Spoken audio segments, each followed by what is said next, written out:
दरअसल यूपी में योगी सरकार मदरसों के कायाकल्प को लेकर कदम बढ़ा रही है और सरकार ने मदरसों की शिक्षा व्यवस्था को लेकर राज्य के सभी जिलाधिकारियों को सर्वे करने को कहा है और सरकार ने राज्य के सभी गैर मान्यता प्राप्त मदरसों का सर्वे 5 अक्टूबर तक कराने के निर्देश डीएम को दिए हैं।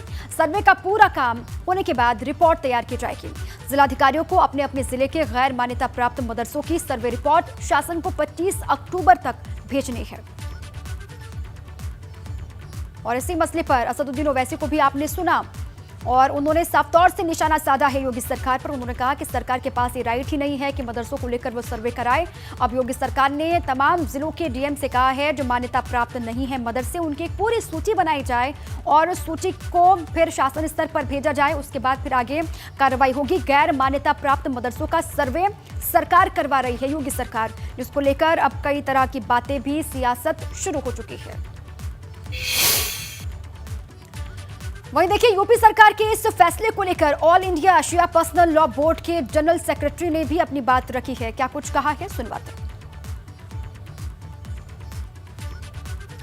अब इस पूरे मामले को लेकर सियासत हो रही है, आप जानते हैं। अब देखिए योगी सरकार को लेकर लगातार बातें भी सामने आ रही हैं, घेरा जा रहा है। अब इसी पर ऑल इंडिया आपको सुनवाते हैं, चलिए क्या कुछ कहा है उन्होंने। बहुत अच्छी पहल है और मैं उत्तर प्रदेश सरकार की इस पहल का वेलकम करता हूँ। लिहाजा मदारिस अरबिया को शक की निगाह से देखना मेरे ख्याल से गलत है। अगर जो कुछ मदरसे सरहद पे बॉर्डर्स के इलाके में हैं और कहीं से केंद्र सरकार हो या प्रादेशिक सरकारें हों, उनको कोई रिपोर्ट्स मिल रही है तो उनको चिन्हित करना चाहिए है, क्योंकि मैं भी कई मदारिस अरबिया का जिम्मेदार हूँ।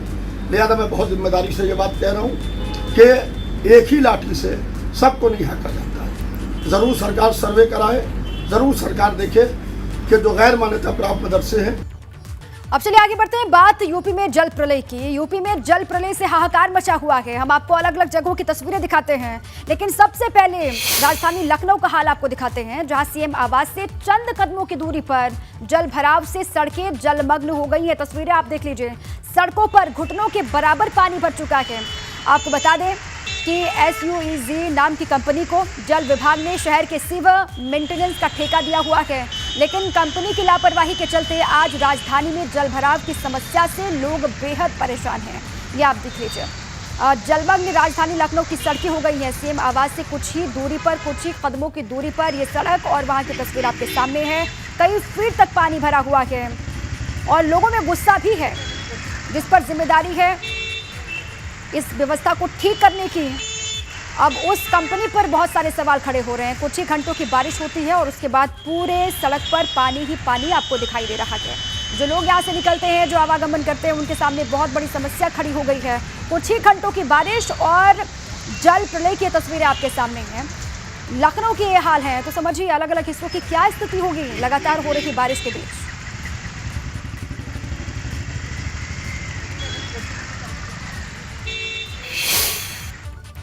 आगे बढ़ते हैं, बात कर लेते हैं अमेठी की, जहां तेज बारिश ने नगर पंचायत के दावों की पोल खोल दी है। यहां तहसील, SDM आवास और कई सरकारी कार्यालय तालाब में तब्दील हो गए हैं, ऐसी जानकारी है। यहां तक कि अमेठी कस्बे के आधा दर्जन से अधिक मोहल्लों में घुटने तक पानी भर गया, जिससे लोगों को काफी परेशानियों का सामना करना पड़ रहा है। गली मोहल्लों में पानी की वजह से लोग परेशान हैं। ये कहा जा रहा है कि तहसील हो, SDM आवास हो या फिर इसके अलावा कई सरकारी जो कार्यालय हैं वो भी पानी में तब्दील हो गए हैं, पानी में डूब चुके हैं। और अमेठी कस्बे के आधा दर्जन ऐसे गांव बताए जा रहे हैं, मोहल्ले बताए जा रहे हैं, जहां पर घुटनों तक पानी भर गया है। तस्वीर भी आप देख सकते हैं, जिससे लोगों को तमाम मुश्किलात का सामना करना पड़ रहा है।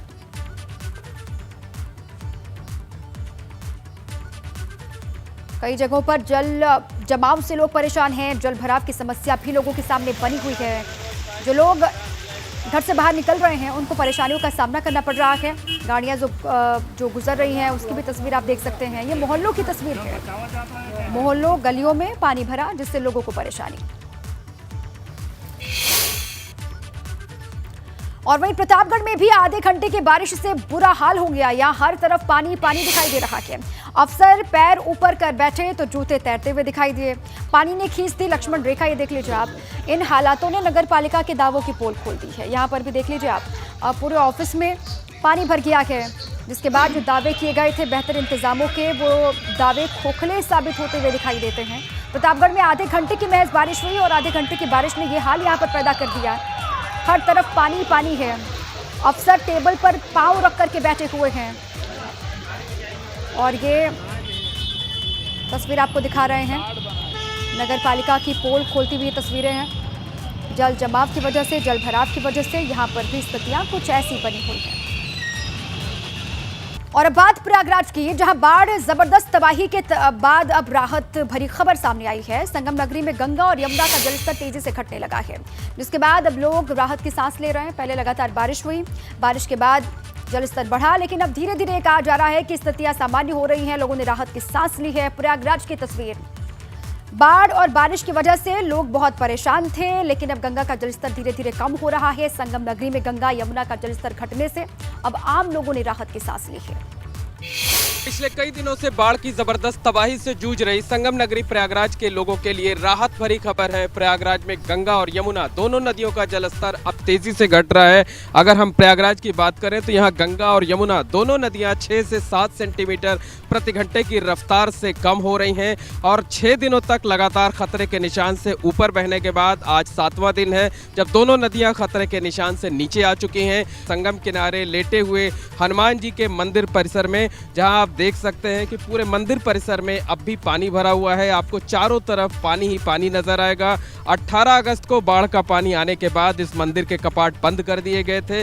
उम्मीद ये जताई जा रही है कि अगले 3 से 4 दिनों के अंदर यहाँ से पानी पूरी तरीके से हट जाएगा। उसके बाद पूजा अर्चना के बाद जो है मंदिर में फिर से मंदिर के कपाट खोल दिए जाएंगे। श्रद्धालु यहाँ पर दर्शन कर सकेंगे। संगम का इलाका ऐसा बचा हुआ है जहाँ पर अभी पानी भरा हुआ है, लेकिन उम्मीद ये जताई जा रही है कि अगले 3 से 4 दिनों के अंदर वहाँ भी पानी घट जाएगा और हालात पहले की तरह सामान्य हो सकेंगे। कैमरामैन रोहित श्रीवास्तव के साथ मोहम्मद मोइन, एबीपी गंगा, प्रयागराज।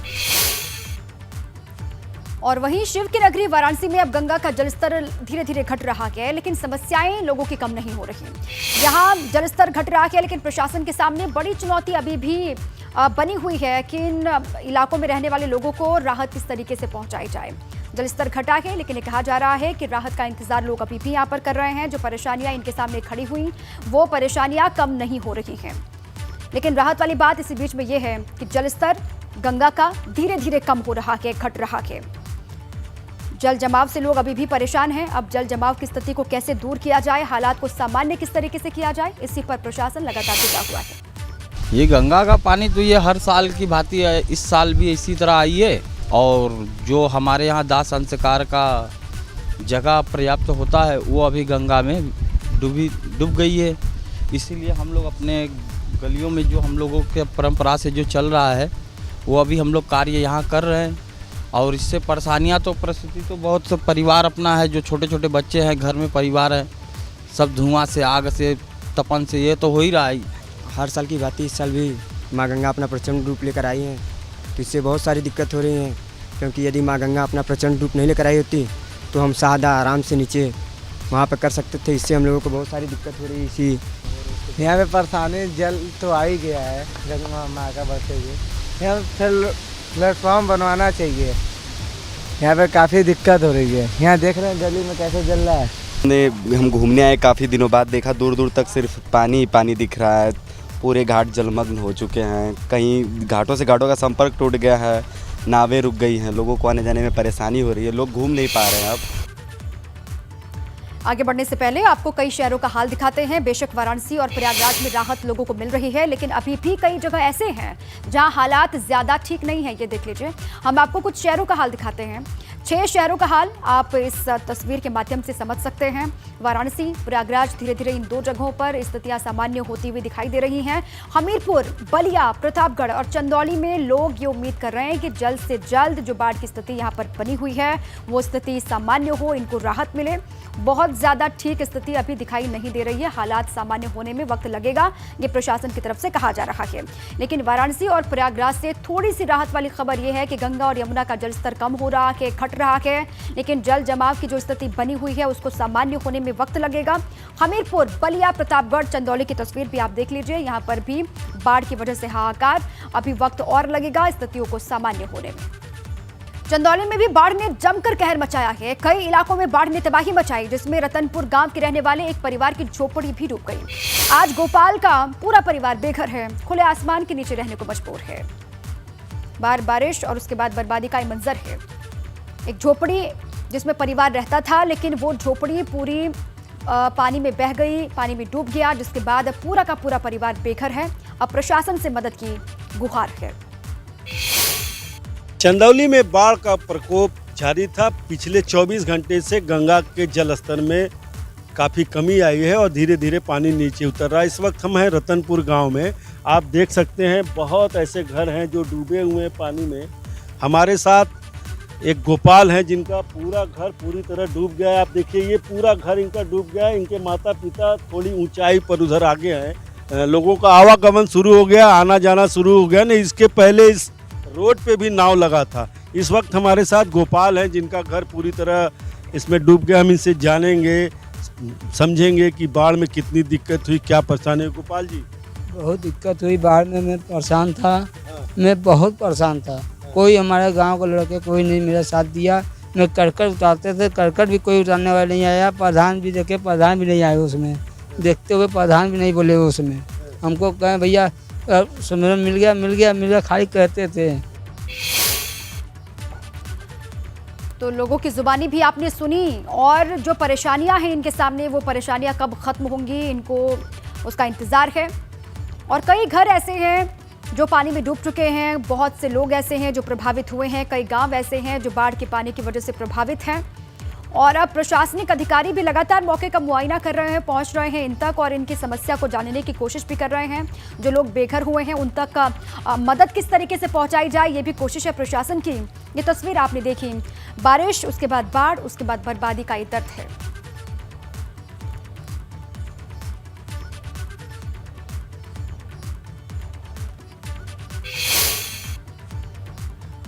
और वहीं हमीरपुर में बीते दिनों आई बाढ़ से किसानों का बड़ा नुकसान हुआ है। यहां बाढ़ की चपेट में आकर 2000 हेक्टेयर खरीफ की फसल सड़ गई, जिससे किसान कराह उठे हैं। हमीरपुर में आई बाढ़ से किसानों को पहुंचे इस बड़े नुकसान की पुष्टि उप कृषि निदेशक भी करते हुए दिखाई दिए। हमीरपुर में अभी भी बहुत से ऐसे इलाके हैं जहां खेतों में पानी भरा हुआ है।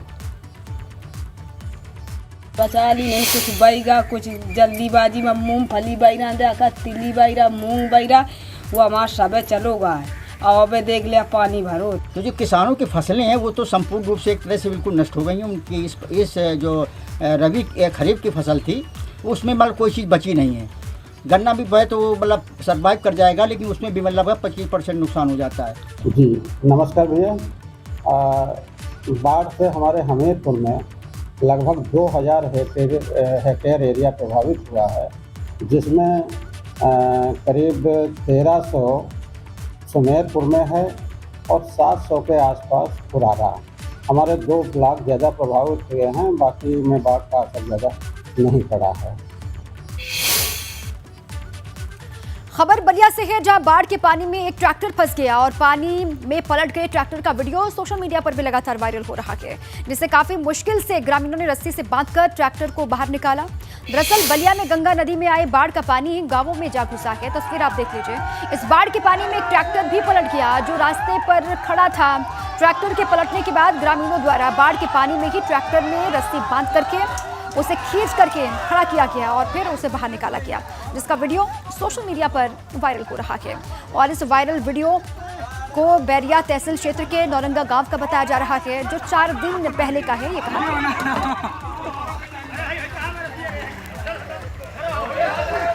तो बाढ़ के पानी में फंसा ट्रैक्टर, उसको निकालने के लिए कितनी भीड़ यहाँ पर जुटी है गांव वालों की, वो आप देख लीजिए। ये वीडियो सोशल मीडिया पर लगातार वायरल हो रहा है। ट्रैक्टर पलटा बाढ़ के पानी में, उसके बाद गांव वाले वहां पर इकट्ठा हुए, रस्सी बांध करके ट्रैक्टर को बाहर निकाला गया।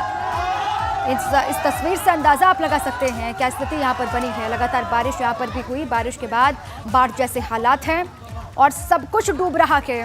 ट्रैक्टर सड़क पर खड़ी थी, अचानक से बाढ़ की स्थिति वहां पर बन जाती है और फिर ट्रैक्टर बाढ़ में पलट जाता है, जिसके बाद ये वीडियो आपके सामने है।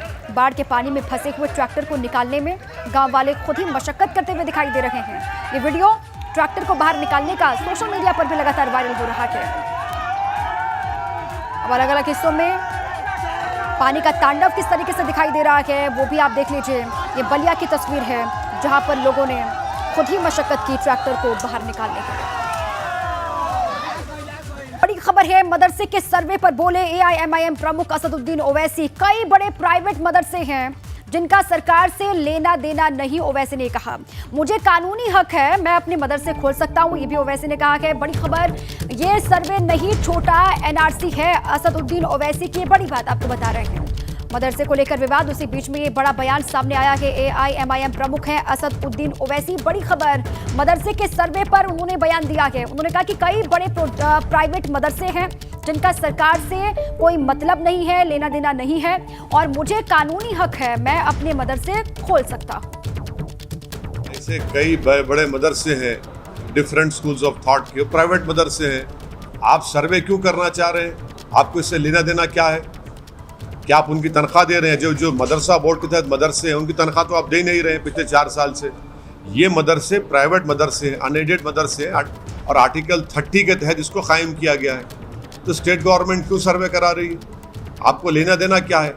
अब आप एक ऑर्डर जारी कर दीजिए ना कि अब आप मुसलमान मत रहिए, आप कुरान मत पढ़िए, नमाज मत पढ़िए, ऑर्डर जारी कर दीजिए। वही करना चाह रहे हैं आप। ये सर्वे नहीं है बल्कि एक छोटा एनआरसी है। अब चलिए आगे बढ़ें। गाजियाबाद से बड़ी खबर है, यूपी भाजपा अध्यक्ष की बैठक शुरू हो चुकी है। 2024 की रणनीति को लेकर भाजपा की ये बड़ी बैठक है। बैठक में यूपी भाजपा अध्यक्ष, संगठन महामंत्री मौजूद हैं। पीएम मोदी से मुलाकात के बाद गाजियाबाद में पहली ये बैठक हो रही है भूपेंद्र चौधरी की। धर्मपाल सिंह सैनी भी वहां पर मौजूद हैं। भूपेंद्र चौधरी और धर्मपाल सैनी वहां पर समीक्षा कर रहे हैं। आगामी कार्यक्रमों की रणनीति को लेकर ये मीटिंग शुरू हो चुकी है। ये बड़ी खबर, 2024 को लेकर किस तरीके से आगे बढ़ना है, क्या पूरी रणनीति होगी, किस रणनीति के तहत आगे बढ़ा जाए, इसी को लेकर ये समीक्षा बैठक शुरू हो चुकी है। बड़ी खबर, इससे पहले पीएम से मुलाकात की भूपेंद्र चौधरी ने। उनसे मुलाकात के बाद ये यूपी भाजपा अध्यक्ष भूपेंद्र चौधरी की पहली बैठक हो रही है।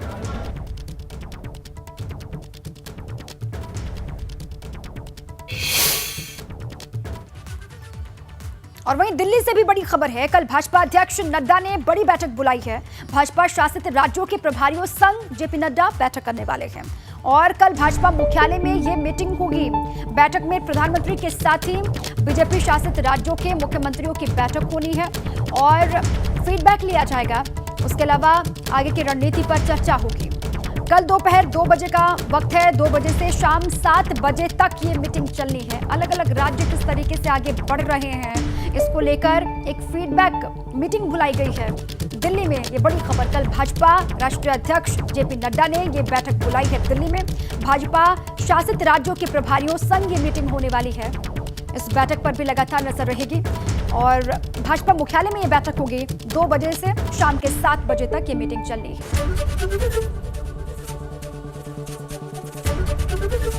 एबीपी गंगा, खबर आपकी, जुबान आपकी।